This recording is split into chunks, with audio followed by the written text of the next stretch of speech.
Hey everybody, how's it going? Welcome to Daily's 2A News. Do you ever wonder if Joe Biden loves the taste of feet? Well, he must, because he always has his foot in his mouth. And that's why today we're going to talk about his latest comment, which he said that we're going to need M1s and F-15s with Hellfire missiles in order to fight back against the tyrannical government. So let's go ahead and talk about it.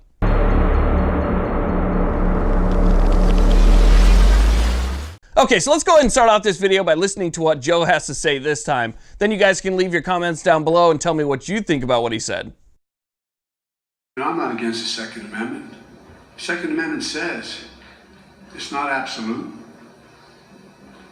If this is my friends in the far right talk about the tree of liberty is watered with the blood of patriots, you got to be able to fight against the government. You got to be able to fight against the government. Well, guess what? You need an M1 tank, man. You need an F-15. You need some Hellfire missiles. Okay, so let's go ahead and break this down a little bit. We'll do some analysis here, and we'll think about what Joe said and what he actually means. Now, he starts off by saying, I'm not against the Second Amendment, which we all know is completely BS. He's completely against the Second Amendment, and he kind of qualifies his statement a little bit later on. We'll talk about that. So he says he's not against the Second Amendment, but then he says the Second Amendment says the Second Amendment is not absolute, which we all know is not the case. The Second Amendment does not say it's not absolute. As a matter of fact, the Second Amendment is the only amendment out of our 10 amendments from the Bill of Rights that specifically says that it's the one that shall not be infringed. Now, infringing on something is to act upon or act against something in any way. That would be an infringement. So even the smallest act against the Second Amendment would be an infringement. And if it says not to be infringed, then yes, the Second Amendment, for all intents and purposes, is the only one that seems to be absolute. And then he goes on talking about how his friends on the far right, as if somehow if you believe in the Constitution and the Bill of Rights, you're on the far right, you're an extremist. When in reality, the Constitution and the Bill of Rights should be the most bipartisan document in the entire country. You know, it was written by our founding fathers. It is the greatest political document ever written. But you want to know why he doesn't like it, and you want to know why the Democrats don't like it? Because it's not rules for the people. He would love it if it was rules for the people. They would just expand on it all day. But it's rules for the government. It's rules for people like Joe Biden. It puts restrictions on the government. Not only does it put restrictions on what the government can do within itself, but it also puts restrictions on what the government can do to the people. And so you can see that if you put any type of restrictions in front of these people, they just can't handle it anymore. And so if you like a document that does that to them, then you must be an extremist. And if you're talking about tyrants and stopping a tyrannical government from abusing that document, then wow, you must be on the far right and you are definitely an extremist. Okay, so now let's go ahead and talk about the meat and potatoes of his comment. He says that if you want to fight back against tyrannical government, you're completely outgunned because they have M1s, they have F-15s, and Hellfire missiles. And that's what you're going to need if you want to fight back against tyranny. That is what a tyrant says, Joe.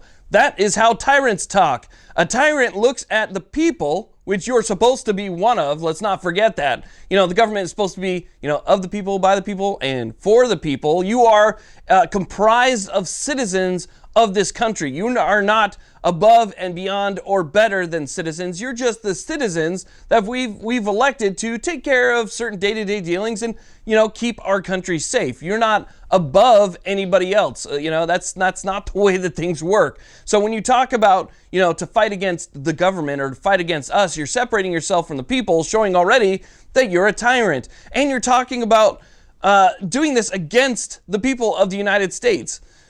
I mean, this is all tyrant talk, and that's what you're getting from Joe Biden lately. He's talking tyrant talk. And so when he talks about things like that, and he says that there's no way that you're able to fight back against what he has, which is essentially what we paid for, because remember, the government takes all the tax dollars that we provide and then they spend it on defense and other things that are supposed to help run the country.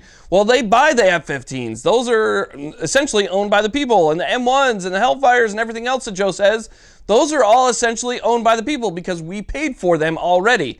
We're the ones that paid for them. You didn't pay for it, Joe. Just because you've been elected to office doesn't make them actually yours. I think that you're misunderstanding this here. They're not yours. They are the people's to defend the people. So again, he's saying that they're going to have these at their disposal and we don't have that, so we'd never be able to fight against tyrannical government. So by that argument, Joe, let's go ahead and talk about modern day. We should have been in and out of Afghanistan and Iraq in like a month, right? because these guys have mostly just small arms and they're highly unorganized, and most of them are wearing sandals, for God's sakes. But for some reason, more than a decade later, we're still there. So what do you think happens when millions of Americans, a lot of which are highly trained and ex-military, decide that they're going to fight back against tyranny, somebody who's trying to tear up the Constitution or somebody who's going to try and take away our rights? Do you think it's going to be harder than Afghanistan? Because I do. I think you're talking about a big difference. And if you think that that's all it takes is these really advanced weapons, I think you got a lot coming to you, because a lot of it has to do with spirit, a lot of it has to do with perseverance, and a lot of it has to do with things that you don't know anything about. It's not just about technology. It's not just about having the biggest and the baddest. It's about how hard you're willing to fight for what you believe is right. And if you're willing to do that against the American people, then you deserve to be removed. You deserve to not even be running for president at all. If you're talking tyranny, if you're talking like a tyrant, then you shouldn't have any chance whatsoever. So here, look, we broke it down from the very beginning where he believes in the Second Amendment to next thing, this is what you're going to need because he's going to use these things against the people of the United States. That's how far his comment went, from I believe in a constitutional right to I would fire upon American citizens. This guy right here shouldn't have any chance at all. And honestly, on those grounds alone and those comments alone, he should be just completely disqualified. So again, I just wanted to break down Joe's comment for you guys on what I thought about it, but I'd like to know what you guys thought about it down in the comment section. So make sure you give this video a thumbs up, leave a comment, subscribe if you haven't already, and hit that little bell notification. That way you know when the videos come out. I want to thank you all very much for watching. I really do appreciate it. Please like, subscribe, and just because you believe in the Constitution and the Bill of Rights does not mean you're an extremist. Have a great day.